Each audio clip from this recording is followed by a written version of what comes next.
ಇವತ್ತು ಪಶು ವೈದ್ಯ ನೇಮಕಾತಿಯಲ್ಲಿ 80 ಲಕ್ಷ ರೂಪಾಯಿ ಹಣವನ್ನು ಪಡೆದು ಕೆಲಸ ಕೊಡ್ತಕ್ಕಂಥದ್ದು ಬಗ್ಗೆ ಈಗಾಗಲೇ ನೀವು ಪತ್ರಿಕೆಯಲ್ಲಿ ಎಲ್ಲಾದರೂ ತೋರಿಸಿರ್ತಕ್ಕಂಥದ್ದು ಇಡೀ ರಾಜ್ಯದ ಜನ ನೋಡಿದ್ದಾರೆ.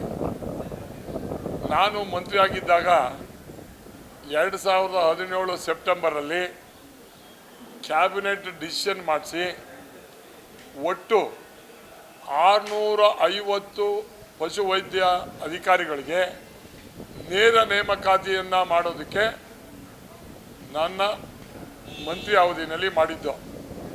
ಆವಾಗ ಸುಮಾರು 450 ಎಲ್ಲ ಮಾಡೋದು, 125 ಹೈದರಾಬಾದ್ ಕರ್ನಾಟಕಕ್ಕೆ ರಿಸರ್ವ್ ಮಾಡ್ತಕ್ಕಂಥದ್ದು.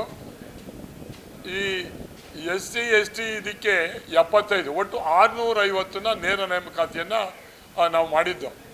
ಕಾರಣ ಇಷ್ಟೇ, ನಮ್ಮ ಹಾಸ್ಪಿಟ್ಲ್ಗಳಲ್ಲಿ ಡಾಕ್ಟ್ರುಗಳಿರಲಿಲ್ಲ, ವೈದ್ಯರ ಕೊರತೆ ಇತ್ತು, ರೈತರ ಜಾನುವಾರುಗಳಿಗೆ ಮೆಡಿಸಿನ್ಸು ಇಂಜೆಕ್ಷನ್ ಕೊಡ್ತಕ್ಕಂಥದ್ದಕ್ಕೆ ಭಾರಿ ತಾಪತ್ರೆ ಆಗಿತ್ತು ಅಂಥೇಳಿ ಮುಖ್ಯಮಂತ್ರಿಯನ್ನು ಮನವೊಲಿಸಿ ಡೈರೆಕ್ಟಾಗಿ ಕ್ಯಾಬಿನೆಟಲ್ಲಿ ಅಪ್ರೂವ್ ಮಾಡಿ ಅವ್ರಿಗೆಲ್ಲ ಅಪಾಯಿಂಟ್ಮೆಂಟ್ ಕೊಡಿಸಿದ್ದು. ಅದೇ ರೀತಿಯಾಗಿ ಈ ಸರ್ಕಾರ ಯಾಕೆ ಅದನ್ನು ಮಾಡಲಿಲ್ಲ? ಅದನ್ನು ಬಿಟ್ಟು ರಿಟರ್ನ್ ಟೆಸ್ಟ್ ಮಾಡಿ ಅವರನ್ನು ಅಪಾಯಿಂಟ್ ಮಾಡ್ತಕ್ಕಂಥದ್ದಕ್ಕೆ ಹೋಗಿರ್ತಕ್ಕಂಥದ್ದು ಏನಕ್ಕೆ? ಬಹುಶಃ ಅದನ್ನು ಮಾಡಿರ್ತಕ್ಕಂಥದ್ದು ಈಗ 80 ಲಕ್ಷ ಹೇಳಿರ್ತಕ್ಕಂಥದ್ದು ಅದು ನಿಜ ಅಂತಕ್ಕಂಥದ್ದು ಎದ್ದು ಕಾಣಿಸ್ತಾ ಇದೆ. ಸರ್ಕಾರ ಈಗಲೂ ಕೂಡ ಕಟ್ತಿರೋದು ಆ ನೇಮಕಾತಿಯನ್ನು ಮಾಡ್ತಕ್ಕಂಥದ್ರಲ್ಲಿ ನೇರ ನೇಮಕಾತಿಯನ್ನು ಕ್ಯಾಬಿನೆಟ್ ಡಿಸಿಷನ್ ತಗೊಂಡು ಮಾಡಿ ಮೆರಿಟಲ್ಲಿರ್ತಕ್ಕಂಥವ್ರಿಗೆ ರೋಸ್ಟರ್ ಪ್ರಕಾರ ಯಾರ್ಯಾರು, ಯಾಕೆಂದರೆ ಅಲ್ಲಿ ಸ್ಟೂಡೆಂಟು ಸೇರಿರ್ತಕ್ಕಂಥವ್ರು ಯಾರು ಅಂದರೆ ಅಲ್ಲಿ ನಿಜವಾಗ್ಲೂ ಕೂಡ ಮೆರಿಟಲ್ಲಿರ್ತಕ್ಕಂಥ ರಾಜ್ಯದ ವಿದ್ಯಾರ್ಥಿಗಳೇ ಹೊರತು ಬೇರೆ ಯಾರೂ ಅಲ್ಲ.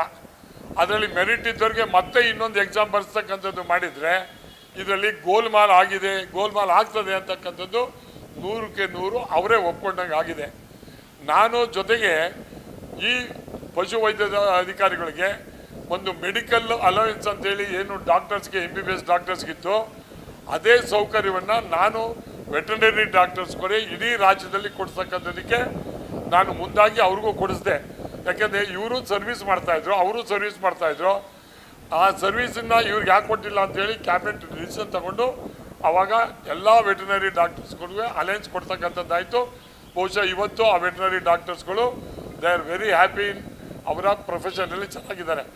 ಯಾವುದಕ್ಕೆ ಇದನ್ನು ಮಾತಾಡ್ತಾ ಇದ್ದೀನಿ ಅಂದರೆ, ಇಲ್ಲಿ 80 ಲಕ್ಷ ಕೊಟ್ಟು ನೀವು ಅಪಾಯಿಂಟ್ಮೆಂಟ್ ತಗೊಂಡ ಮೇಲೆ ಅಲ್ಲಿ ರೈತರ ಮತ್ತು ಜಾನುವಾರುಗಳ ಮುಖಾಂತರ ದುಡ್ಡನ್ನು ಪಡೀತಕ್ಕಂಥದ್ದಲ್ಲಿ ಯಾವುದೇ ಆದಂಥ ಸಂಶಯ ಇಲ್ಲ. ಇದು ಮೋಸ ಯಾರಿಗೆ ಅಂದರೆ ನಿಜವಾದಂಥ ರೈತರಿಗೆ ಅನ್ಯಾಯ ಆಗ್ತದೆ ಅಂತಕ್ಕಂಥದ್ದು. ಈಗಲೂ ಕೂಡ ಸರ್ಕಾರ ಎಚ್ಚೆತ್ಕೊಂಡು, ಈಗ ನಾವು ಅದನ್ನು ಮತ್ತೆ ತಡೆ ಹಿಡ್ದಿದ್ದೀವಿ ಅನ್ನೋದು ಪ್ರಶ್ನೆ ಅಲ್ಲ, ಇದು KPSಗೆ ಹೋಗೋದು ಅದರಲ್ಲಿ ಅವಶ್ಯಕತೆ ಇಲ್ಲ. ಎಲ್ಲ ಮೆರಿಟ್ ಸ್ಟೂಡೆಂಟ್ ಇರ್ತಕ್ಕಂಥವ್ರು ದಯಮಾಡಿ I am requesting the government ಇದನ್ನು ವಿತ್ಡ್ರಾ ಮಾಡಿ ನೇರ ನೇಮಕಾತಿಯನ್ನು ಹಿಂದೆ 2017ರಲ್ಲಿ ಯಾವ ರೀತಿಯಾದಂಥ ಅಪಾಯಿಂಟ್ಮೆಂಟ್ ಮಾಡಿದ್ರು ಆ ರೀತಿಯಾಗಿ ಅಪಾಯಿಂಟ್ಮೆಂಟ್ ಮಾಡಿ ನಿಜವಾದಂಥ ಅರ್ಹರಿಗೆ ಮೆರಿಟ್ ಇರ್ತಕ್ಕಂಥವ್ರಿಗೆ ಡಾಕ್ಟ್ರನ್ನ ಕೊಡ್ತಕ್ಕಂಥದ್ದಾಗಬೇಕು. ಈಗ ಅದು ಅಲ್ಲದೆ ಈಗ ಕರೆದಿರ್ತಕ್ಕಂಥದ್ದು 410 ಆಸ್ಪತ್ರೆಗಳನ್ನು ಮೇಲ್ದರ್ಜೆಗೆ ಏರಿಸಿದ್ದೀವಿ. ನಾವಿದ್ದಾಗಲೇ 1000 ಡಾಕ್ಟರ್ಸ್ಗಳು ಅವಶ್ಯಕತೆ ಇದೆ. ಅದನ್ನು ಕೂಡ ಹೆಚ್ಚಿಗೆ ಮಾಡಿ ಡಾಕ್ಟ್ರನ್ನ ಅಪಾಯಿಂಟ್ ಮಾಡ್ತಕ್ಕಂಥದ್ದಕ್ಕೆ ಸರ್ಕಾರ ಮುಂದಾಗಬೇಕು. ಈ ಥರ ಕಿಕ್ ಬ್ಯಾಕ್ಸು ಬೇರೆ ಥರ ಹಣ ಮಾಡ್ತಕ್ಕಂಥದ್ದಕ್ಕೆ ಹೋಗಬಾರ್ದು. ರೈತರ ಶಾಪ ತಗೊಳುತ್ತೆ ಅಂತಕ್ಕಂಥದ್ದಲ್ಲಿ ಈ ಸಂದರ್ಭದಲ್ಲಿ ಹೇಳೋಕ್ಕೆ ನಾನು ಇಚ್ಛೆಪಡ್ತೀನಿ.